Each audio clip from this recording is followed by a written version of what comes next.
Welcome to Storycraft Studio.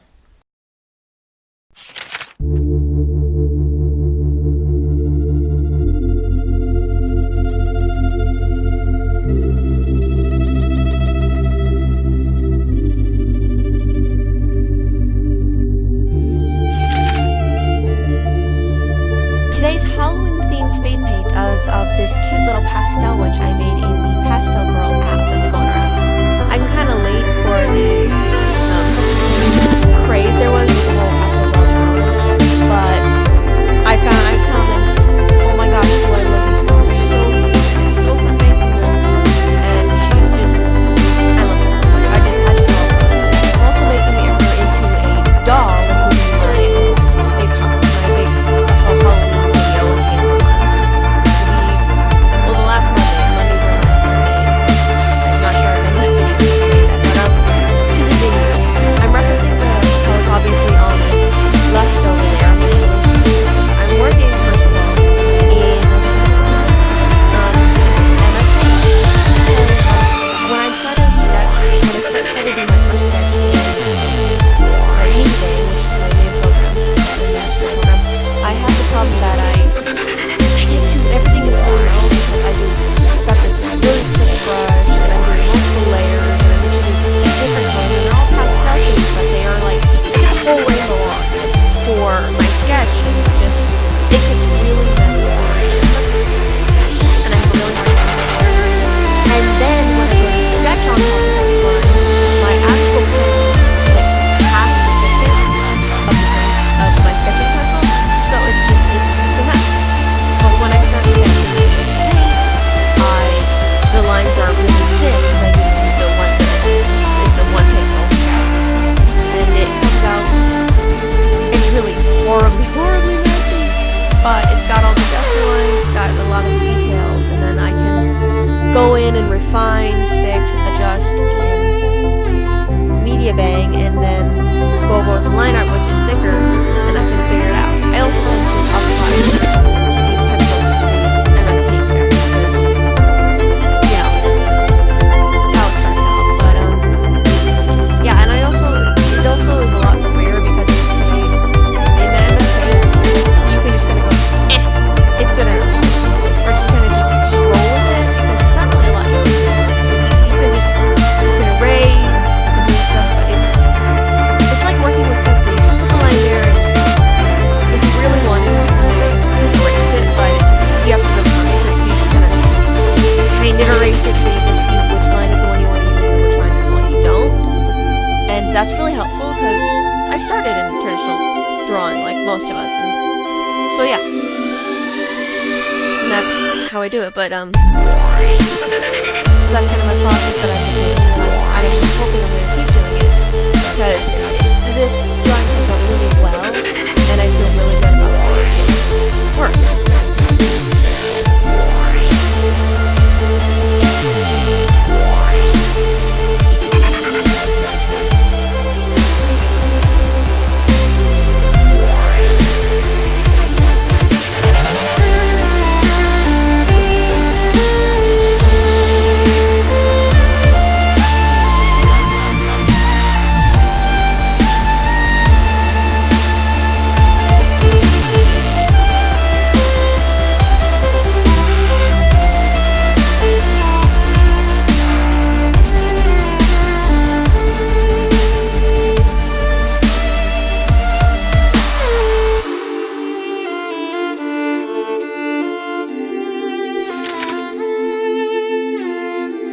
So now we've moved the MS Paint sketch into Media Bang, and I'm refining shapes. I made a layer that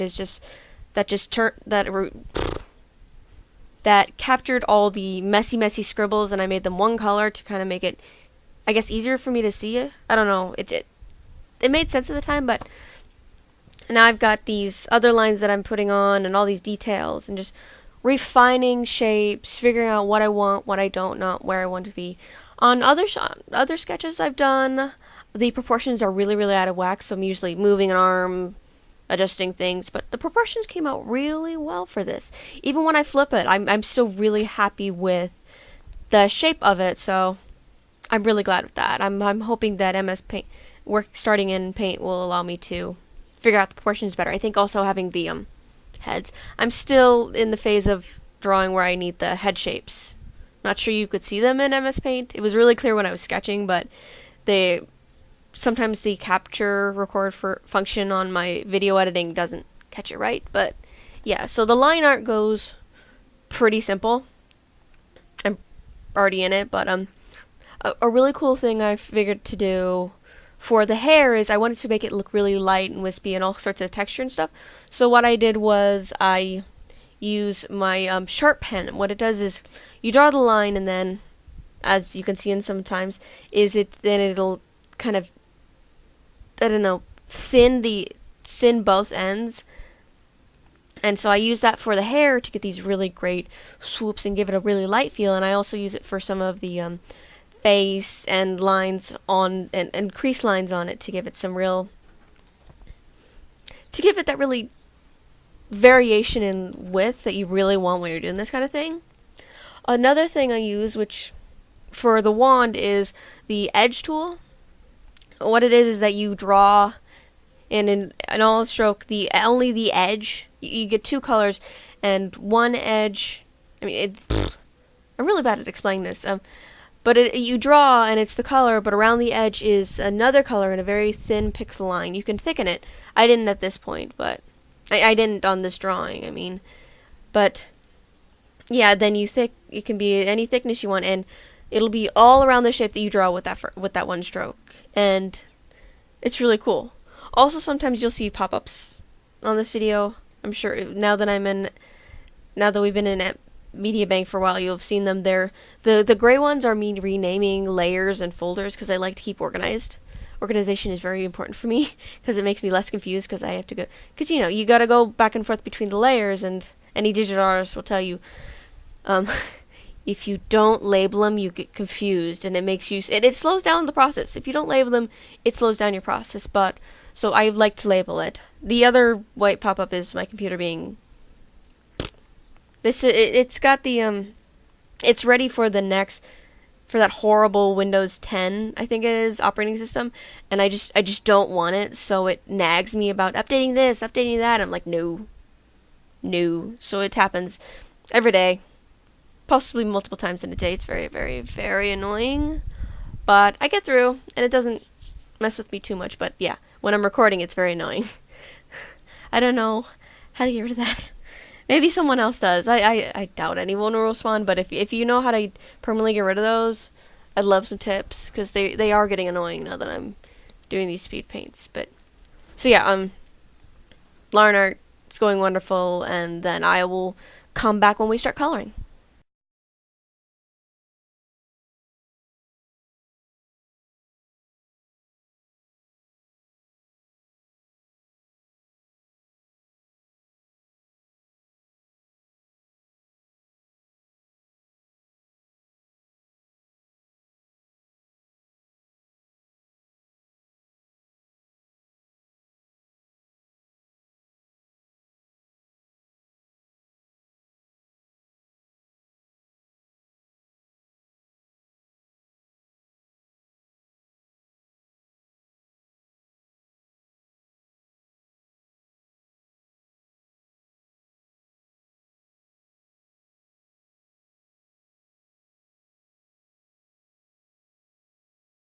So, after a quick double check, I decide that I'm happy with the line art, and I'm ready to move on to the colors.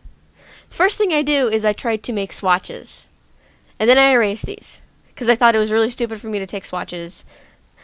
This is an error. I totally should have kept swatches, but I don't know, at the time it felt really stupid, so I didn't.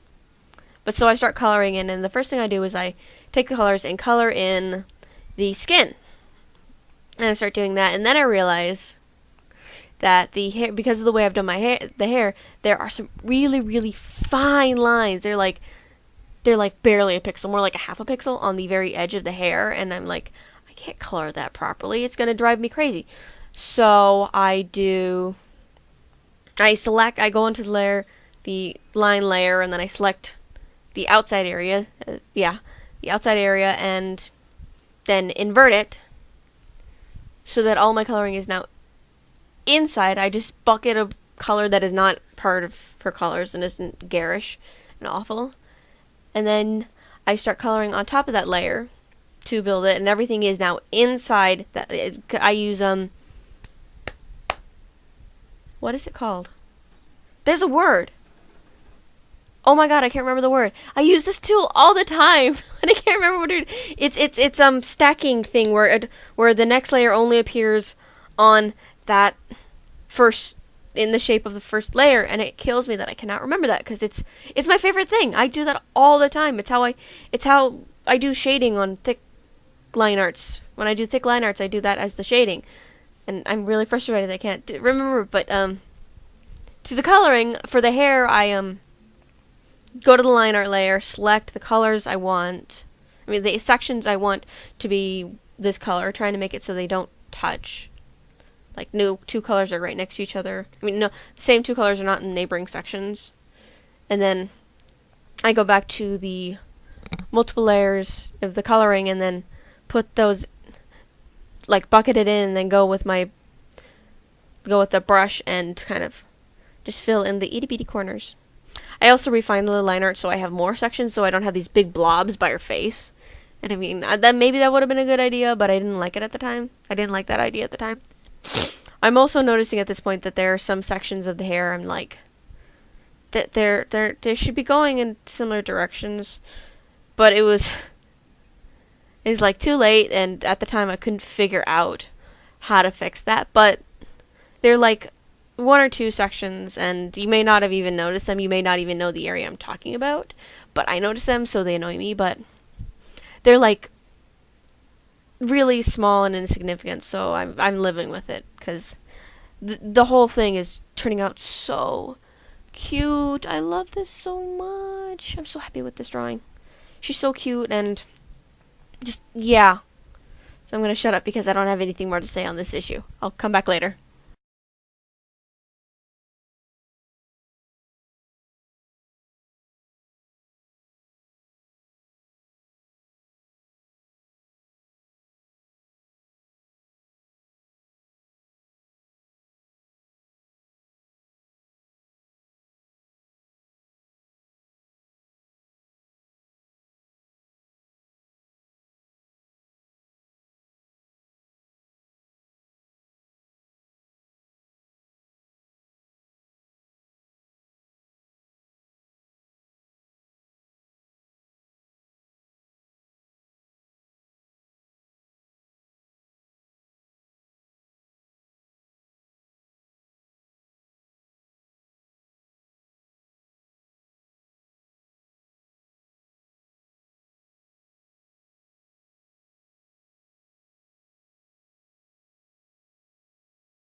So with all the colors now in, I start doing some refining and stuff and doing little last touches. I considered doing full shading, but I decided, nah. I like the pastel colors, and any kind of shading would just make them darker. And my natural tendency is to shade with pink, and that would just kind of muddle everything. And they're so crisp and pretty colors, so I decided no shading, but I will add shine. Crazy amounts of shine. Usually I do some more interesting things with the shine, but I was just like, I'll do quick shines. They're going to be really light because these are pastel colors, and they're going to be barely noticeable, so why? I play around with the settings trying to figure out the exact kind of thing. I use layer styles a lot, and trying to figure out what layer style I wanted was an adventure, and getting the boot shine was start. But in the end, I get it, and it's amazing. And then I also decide to get rid of the blushes because they look weird in my style. But yeah, so that's that. So thank you for staying with me on this speed paint. I will see you around. Don't miss out on following my Instagram for more updates, my Tumblr, because I occasionally post there, and I'll do big posts. And yeah, subscribe to see future videos. Aloha!